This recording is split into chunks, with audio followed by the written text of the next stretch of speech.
കേരള സംസ്ഥാന ചലച്ചിത്ര അവാർഡ് 2025. കേരള സംസ്ഥാന ചലച്ചിത്ര അവാർഡ് സ്ഥാപിതമായത് 1969 മുതലാണ്. അന്ന് ഡിപ്പാർട്ട്മെന്റ് ഓഫ് കൾച്ചറൽ അഫയേഴ്സിന്റെ അണ്ടറിലായിരുന്നു. പിന്നീട് 1998-ലാണ് സാംസ്കാരിക വകുപ്പ് നേരിട്ട് അവാർഡ് പ്രഖ്യാപിക്കാനും കൊടുക്കാനും തുടങ്ങിയത്. ഈ വർഷത്തെ 55ാമത് കേരള ചലച്ചിത്ര അവാർഡ് സാംസ്കാരിക മന്ത്രി സജി ചെറിയാൻ പ്രഖ്യാപിക്കുകയുണ്ടായി. പടങ്ങൾ തിരഞ്ഞെടുക്കപ്പെട്ട ജൂറി ചെയർമാൻ പ്രകാശ് രാജ്. ഇത്തവണത്തെ മികച്ച നടൻ ആയത് മമ്മൂട്ടി. ചിത്രം ബ്രഹ്മയുഗം. രാഹുൽ സദാശിവമാണ് ഡയറക്ടർ. മികച്ച നടി പുതുമുഖമാണ് ഷംല ഹംസ. ചിത്രം ഫെമിനിച്ചി ഫാത്തിമ. ഈ വർഷത്തെ മികച്ച ചിത്രമായി തിരഞ്ഞെടുക്കപ്പെട്ടത് മഞ്ഞുമ്മൽ ബോയ്സ്. സദേൺ ഇന്ത്യ ഒട്ടാകെ ഓളമുണ്ടാക്കി 200 കോടിയിലേറെ കളക്ഷൻ നേടിയ മഞ്ജുമ്മൽ ബോയ്സ്. രണ്ടാമത്തെ മികച്ച ചിത്രം ഫെമിനിച്ചി ഫാത്തിമ.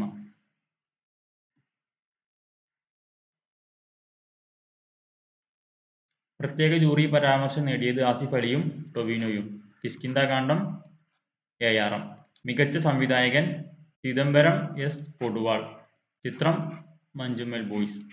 മികച്ച സംഗീത സംവിധായകൻ സുഷിൻ ശ്യാം. ചിത്രം ബോഗൻവില്ല. വസ്ത്രാലങ്കാരം കോസ്റ്റ്യൂം ഡിസൈനർ സമീറ സെനീഷ്. ചിത്രം രേഖാചിത്രവും ബോഗൻവില്ലയും. മികച്ച നവാഗത സംവിധായകൻ ഡെബ്യൂട്ട് ഡയറക്ടർ ഫാസിൽ മുഹമ്മദ്. ചിത്രം ഫെമിനിച്ചി ഫാത്തിമ. ഈ വർഷത്തെ മികച്ച ലിറിസിസ്റ്റ് ഗാനരചയിതാവ് വേടൻ. ചിത്രം രോമാഞ്ചം. ചിത്രത്തിലെ കുതന്ത്രം എന്ന പാട്ട്. കുതന്ത്രതന്ത്രം ഒന്നും അറിയില്ലടാ. മികച്ച ഗായകൻ KS ഹരിശങ്കർ. കിളിയേ, അതായത് പൂവേ താഴം പൂവേ എന്ന ARMലെ സോങ്ങിന്. മികച്ച ഗായിക സെബ ടോമി. ആരോരും ആരാരിരോ. ചിത്രം ആ.